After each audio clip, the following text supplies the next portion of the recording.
ಈಗ employability skills ಸಬ್ಜೆಕ್ಟ್ನಲ್ಲಿ English skills lessons start ಮಾಡಿದ್ದೇವೆ ನಾವು. ಅದರಲ್ಲಿ ಲಾಸ್ಟ್ ಕ್ಲಾಸ್ನಾಗ ನೇಮಿಂಗ್ ವರ್ಡ್ಸ್ ಈ ಲೆಸನ್ ಕಂಪ್ಲೀಟ್ ಆಗಿದೆ. ಈಗ naming words singular and plural ಕಲ್ಕೋಬೇಕು. ಸಿಂಗ್ಯುಲರ್ ಆ್ಯಂಡ್ ಪ್ಲೂರಲ್ ಅಂದರೆ ಏಕವಚನ ಮತ್ತು ಬಹುವಚನ. ಸಿಂಗ್ಯುಲರ್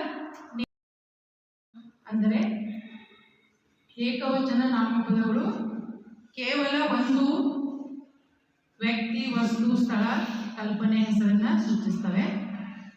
ಅದೇ ಥರ ಪ್ಲೂರಲ್ ನೇಮಿಂಗ್ ವರ್ಡ್ಸ್ ಅಂದರೆ ಬಹುವಚನ ನಾಮಪದಗಳು ಒಂದಕ್ಕಿಂತ ಹೆಚ್ಚು ವ್ಯಕ್ತಿ, ವಸ್ತು, ಸ್ಥಳ ಮತ್ತು ಕಲ್ಪನೆ ಹೆಸರನ್ನು ಸೂಚಿಸ್ತವೆ. Singular naming words plural convert ಮಾಡಬೇಕಂದ್ರೆ ನಾವು ಯೂಶ್ವಲಿ NDS ಬರಿತೀವಿ. ಆದ್ರೆ ಅದೇ ರೂಲ್ ಎಲ್ಲದಕ್ಕೂ ಅಪ್ಲೈ ಆಗಂಗಿಲ್ಲ, ಭಾಳಷ್ಟು ರೂಲ್ಸ್ ಅದಾವೆ. ಮತ್ತು ಒಂದಿಷ್ಟು ಸಿಂಗ್ಯುಲರ್ ಮತ್ತು ಪ್ಲೂರಲ್ ಎರಡೂ ವರ್ಡ್ಸ್ ಸೇಮ್ ಇರ್ತಾವೆ. ಅದನ್ನೆಲ್ಲ ನಾವು ಡೀಟೇಲ್ ಆಗಿ ಪ್ಲೂರಲ್ ಈ ಲೆಸನ್ನಲ್ಲಿ ಕ್ವೆಸ್ಟ್ ಆ್ಯಪ್ ಮುಖಾಂತರ ಕಲ್ತ್ಕೋಬೇಕು.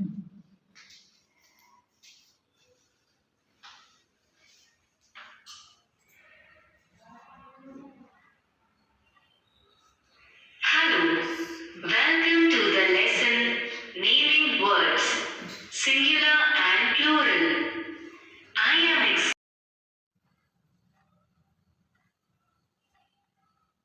Hello. Welcome to the lesson Naming Words, Singular and Plural. I am excited to have you here. Let's begin. Shall we? Click on Begin Lesson to start the lesson.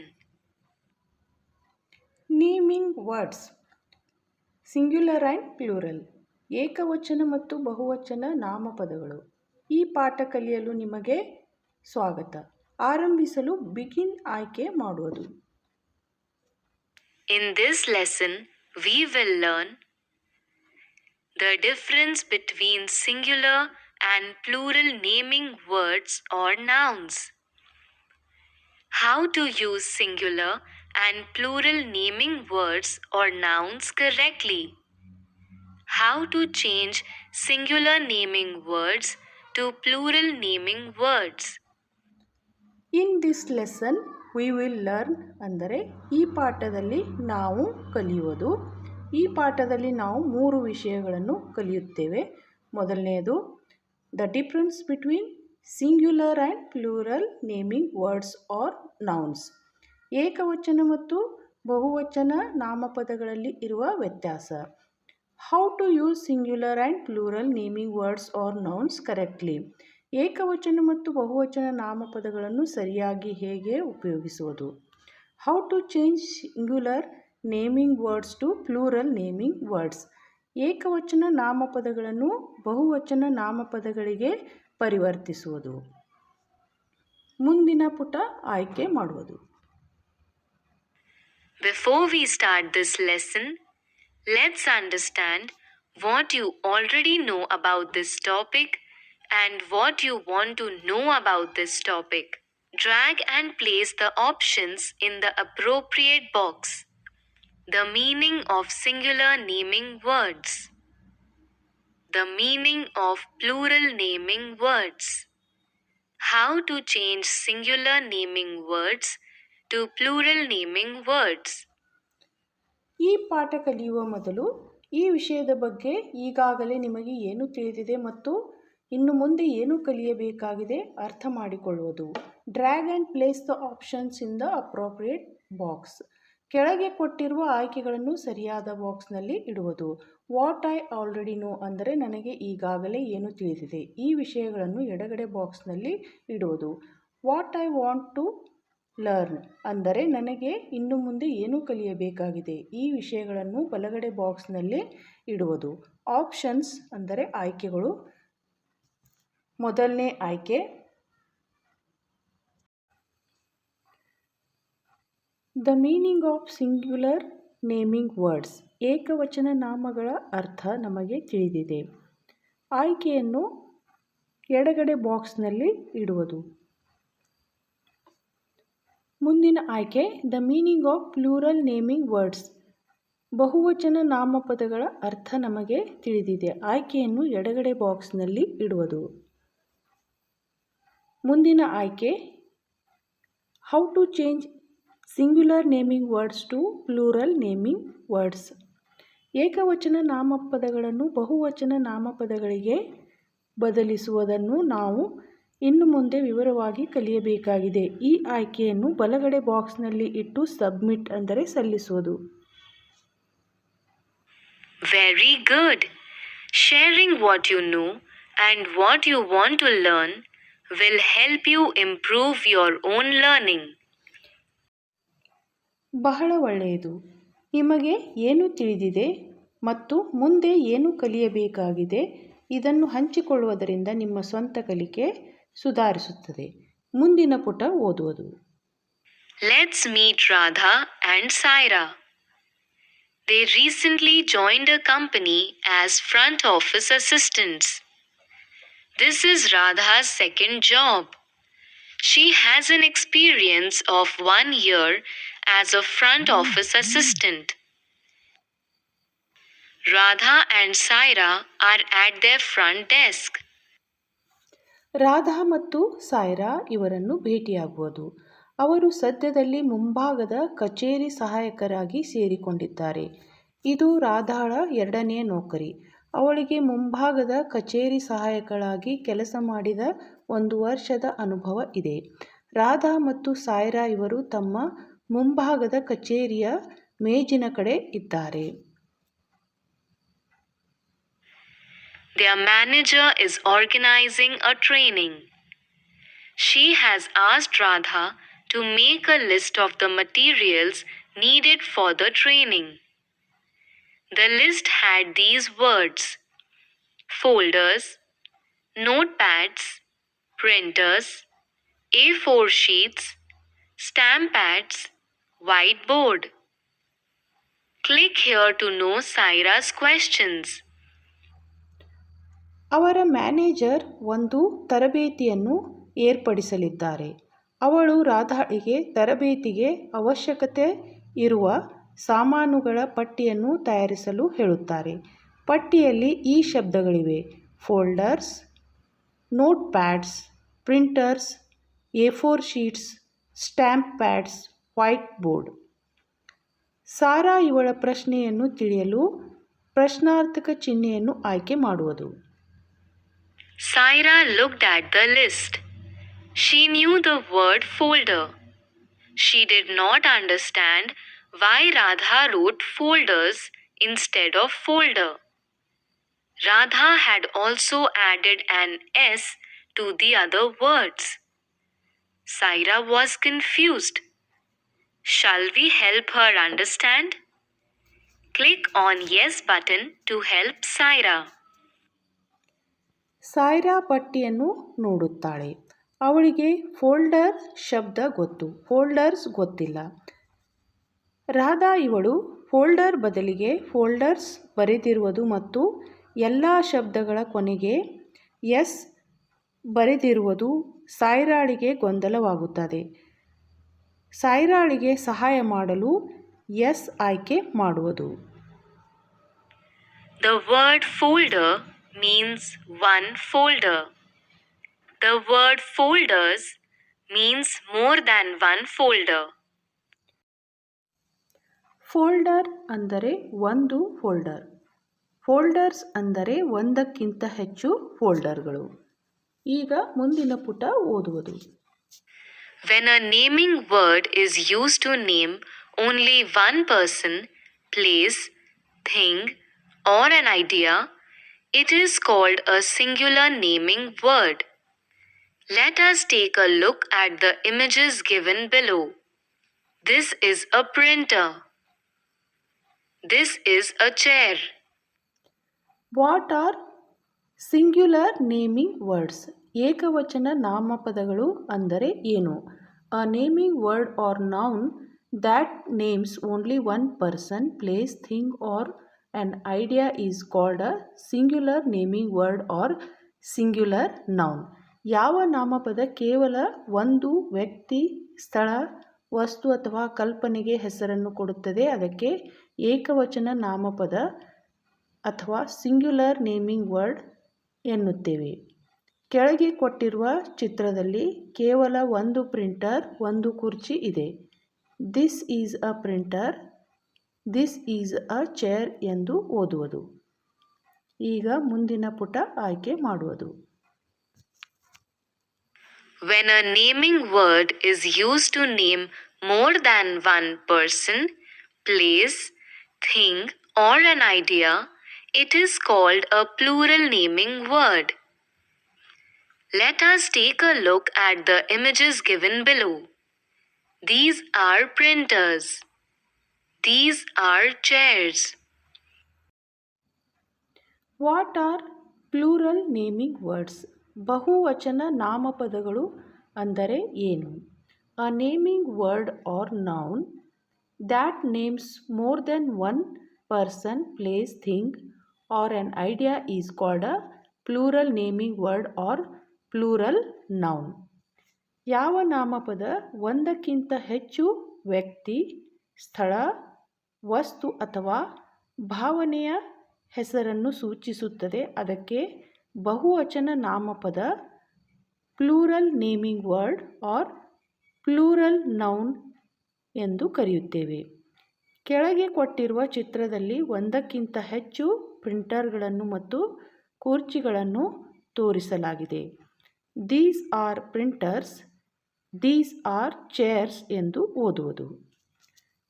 ಮುಂದಿನ ಪುಟದಲ್ಲಿ ಏಕವಚನ ನಾಮಪದಗಳನ್ನು ಬಹುವಚನ ನಾಮಪದಗಳಿಗೆ ಬದಲಿಸುವುದನ್ನು ಕಲಿತುಕೊಳ್ಳುವುದು.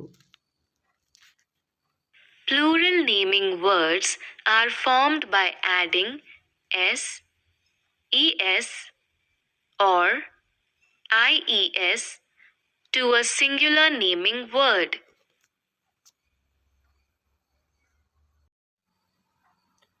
Farming plural naming words. ಬಹುವಚನ ನಾಮಪದಗಳನ್ನು ರಚನೆ ಮಾಡುವುದು ಅಥವಾ ರೂಪಿಸುವುದು. Plural naming words are formed by adding S, E S, I E S. ಬಹುವಚನ ನಾಮಪದಗಳನ್ನು ಏಕವಚನ ನಾಮಪದಗಳ ಕೊನೆಯಲ್ಲಿ ಎಸ್, ಇಎಸ್, ಐಇಎಸ್ ಅಕ್ಷರಗಳನ್ನು ಜೋಡಿಸಿ ರಚಿಸುವುದು. ಉದಾಹರಣೆಗೆ ಕ್ಯಾಟ್ ಶಬ್ದಕ್ಕೆ ಎಸ್ ಜೋಡಿಸಿದರೆ ಕ್ಯಾಟ್ಸ್, ಕ್ಲಾಸ್ ಶಬ್ದಕ್ಕೆ ಇಎಸ್ ಜೋಡಿಸಿದರೆ ಕ್ಲಾಸಸ್, ಪಾರ್ಟಿ ಶಬ್ದಕ್ಕೆ ಐಇಎಸ್ ಜೋಡಿಸಿ ಪಾರ್ಟೀಸ್ ರಚನೆ ಮಾಡುವುದು. ಮುಂದಿನ ಪುಟದಲ್ಲಿ ಬಹುವಚನ ನಾಮಪದಗಳನ್ನು ರಚಿಸುವ ನಿಯಮಗಳನ್ನು ತಿಳಿದುಕೊಳ್ಳುವುದು.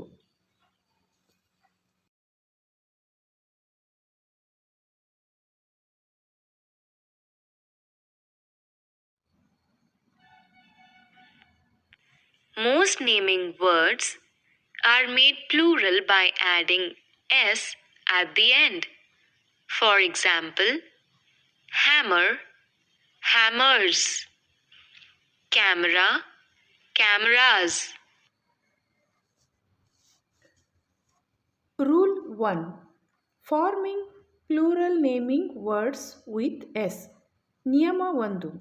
ಎಸ್ ಅಕ್ಷರವನ್ನು ಹಾಕಿ ಬಹುವಚನ ನಾಮಪದ ರಚನೆ ಮಾಡುವುದು. Most naming words R nouns are made plural by adding S at the end. ಹೆಚ್ಚಾಗಿ ನಾಮಪದಗಳ ಕೊನೆಗೆ ಎಸ್ ಹಾಕುವುದರಿಂದ ಬಹುವಚನ ನಾಮಪದಗಳು ರಚನೆಯಾಗುತ್ತವೆ. ಉದಾಹರಣೆಗೆ hammer, hammers, camera, cameras. Some plural naming words end in es. When the last letter of singular naming word ends in ch, sh, z, s, or x, we add es at the end. Click on the word box to know their plural form. Rule 2. Farming plural naming words with ES. ನಿಯಮ 2. ES ಈ ಎರಡು ಅಕ್ಷರಗಳನ್ನು ಹಾಕಿ ಬಹುವಚನ ನಾಮಪದ ರಚಿಸುವುದು.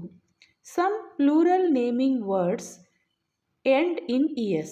When the last letter of the singular naming word ends in ch, sh, z, s or x, we add es at the end.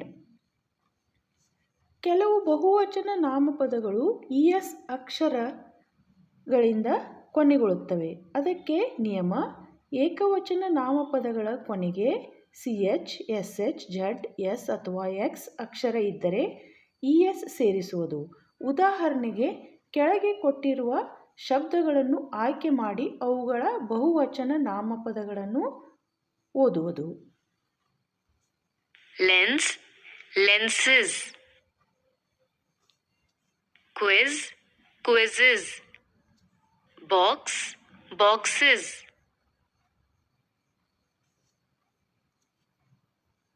Some plural naming words end in ies.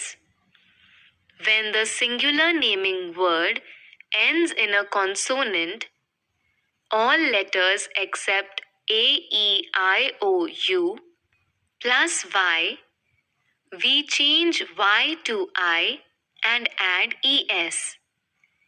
Click on the word box to see some examples.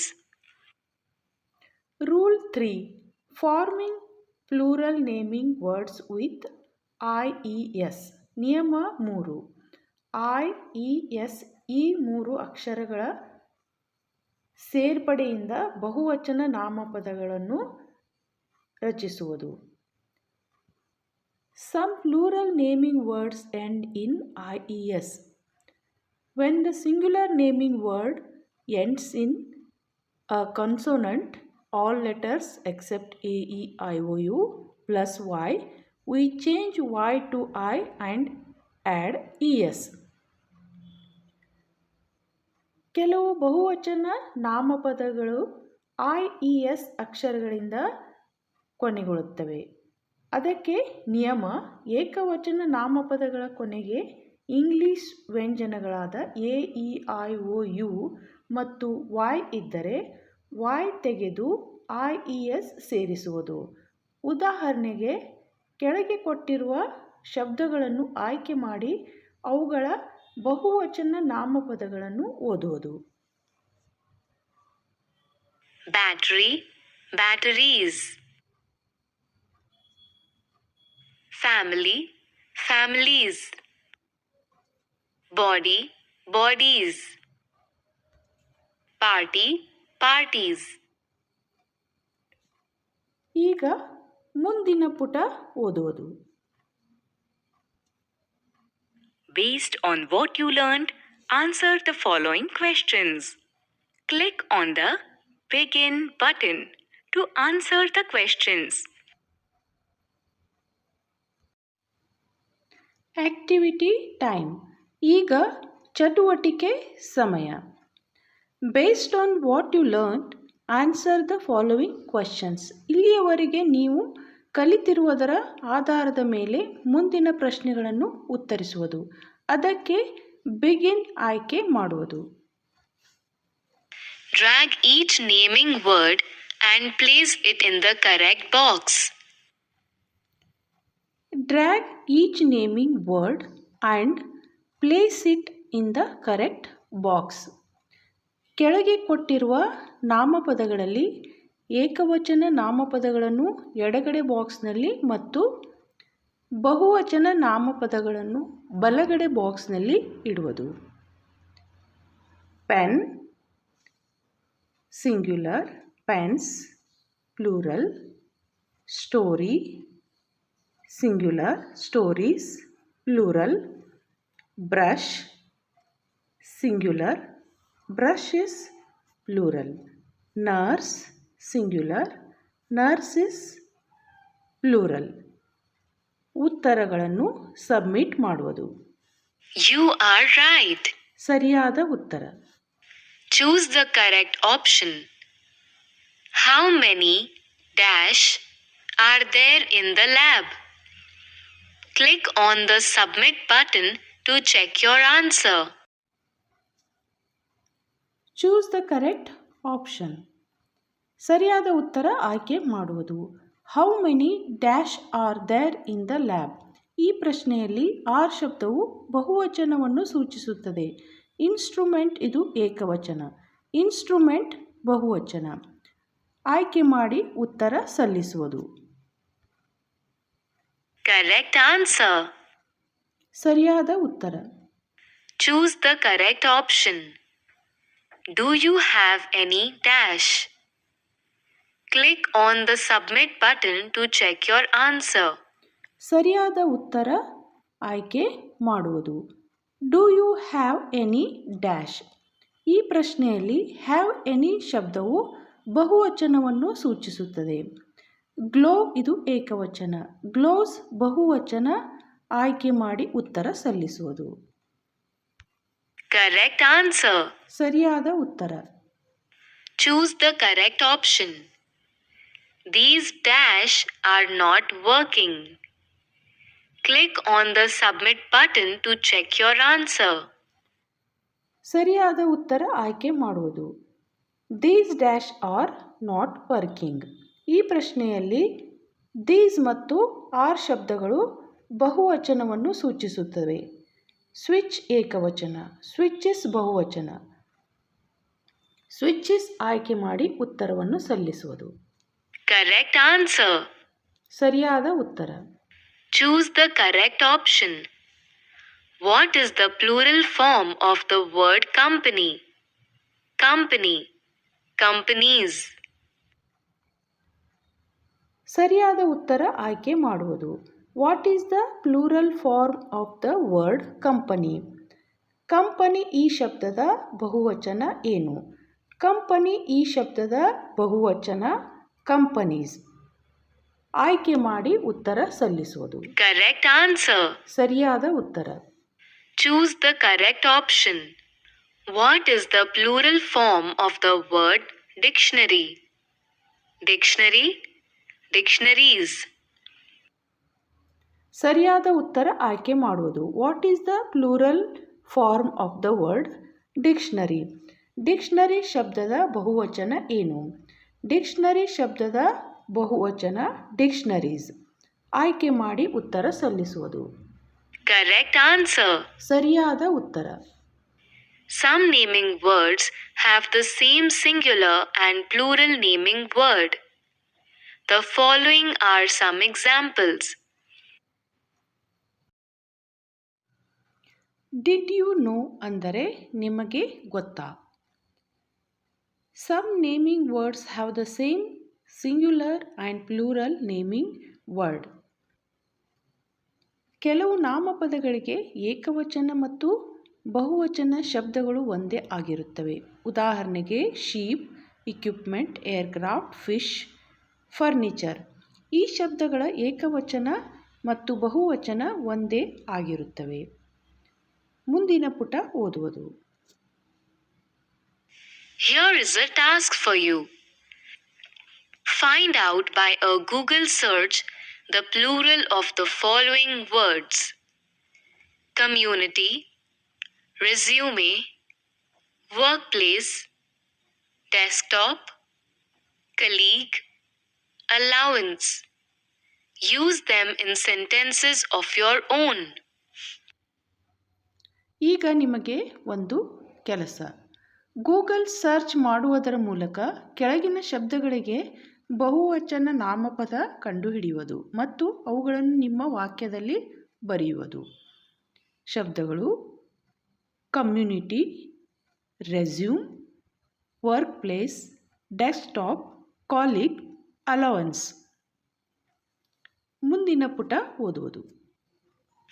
Now that we have completed the lesson, share what you have learned from this lesson. Choose the options from the menu. What I learned from this lesson. The meaning of singular naming words. The meaning of plural naming words. How to change singular naming words to plural naming words. ಇಲ್ಲಿಗೆ ಈ ಪಾಠ ಮುಗಿಯಲಿದೆ. Choose the option from the menu. ಕೆಳಗಿನವುಗಳನ್ನು ಆಯ್ಕೆ ಮಾಡುವುದು. What I learned from this lesson. ಈ ಪಾಠದಿಂದ ನಾನು ಕಲಿತಿರುವುದು. The meaning of singular naming words. ಏಕವಚನ ನಾಮಪದಗಳ ಅರ್ಥ. The meaning of plural naming words. ಬಹುವಚನ ನಾಮಪದಗಳ ಅರ್ಥ. How to change singular naming words to plural naming words. ಅಂದರೆ ಏಕವಚನ ನಾಮಪದಗಳನ್ನು ಬಹುವಚನ ನಾಮಪದಗಳಲ್ಲಿ ಬದಲಾಯಿಸುವುದು. ಈ ಎಲ್ಲ ವಿಷಯಗಳನ್ನು ನಾವು ಈ ಪಾಠದಲ್ಲಿ ಕಲಿತಿದ್ದೇವೆ. ಆಯ್ಕೆ ಮಾಡಿ ಸಲ್ಲಿಸುವುದು. Thank you for sharing what you learned from this lesson. ಈ ಪಾಠದಲ್ಲಿ ನೀವು ಕಲಿತಿರುವುದನ್ನು ಹಂಚಿಕೊಂಡದ್ದಕ್ಕಾಗಿ ಧನ್ಯವಾದಗಳು. ಮುಂದಿನ ಪುಟ ಓದುವುದು. Here is a recap of what you learned in this lesson. A naming word used to name only one person, thing, place, or an idea is called a singular naming word. A naming word used to name more than one person, thing, place, or an idea is called a plural naming word. We have to replace the last letter of a singular naming word with S or ES or IES to make it a plural naming word. Some naming words remain the same in both singular and plural forms. Recap naming words singular and plural. ಏಕವಚನ ಮತ್ತು ಬಹುವಚನ ನಾಮಪದಗಳು ಈ ಪಾಠದ ಸಾರಾಂಶ. A naming word use to name only one person, thing, place or an idea is called a singular naming word. ಅಂದರೆ ಕೇವಲ ಒಂದೇ ವ್ಯಕ್ತಿ, ವಸ್ತು, ಸ್ಥಳ ಅಥವಾ ಕಲ್ಪನೆಯನ್ನು ಹೆಸರಿಸಲು ಉಪಯೋಗಿಸುವ ನಾಮಪದವನ್ನು ಏಕವಚನ ನಾಮಪದ ಎಂದು ಕರೆಯುತ್ತೇವೆ. A naming word use to name more than one person, thing, place or an idea is called a plural naming word. ಒಂದಕ್ಕಿಂತ ಹೆಚ್ಚು ವ್ಯಕ್ತಿ, ವಸ್ತು, ಸ್ಥಳ ಅಥವಾ ಕಲ್ಪನೆಯನ್ನು ಹೆಸರಿಸಲು ಉಪಯೋಗಿಸುವ ನಾಮಪದಗಳನ್ನು ಬಹುವಚನ ನಾಮಪದಗಳು ಎಂದು ಕರೆಯುತ್ತೇವೆ. We have to replace the last letter of singular naming word with S or ES or IES to make it a plural naming word. ಅಂದರೆ ಏಕವಚನ ನಾಮಪದಗಳನ್ನು ಬಹುವಚನ ನಾಮಪದಗಳನ್ನಾಗಿ ಮಾಡಲು ಶಬ್ದದ ಕೊನೆಯಲ್ಲಿ ಎಸ್ ಅಥವಾ ಇಎಸ್ ಅಥವಾ IES ಬರೆಯಬೇಕು. Some naming words remain the same in both singular and plural forms. ಅಂದರೆ ಕೆಲವು ನಾಮಪದಗಳ ಏಕವಚನ ಮತ್ತು ಬಹುವಚನ ರೂಪ ಒಂದೇ ಆಗಿರುತ್ತದೆ.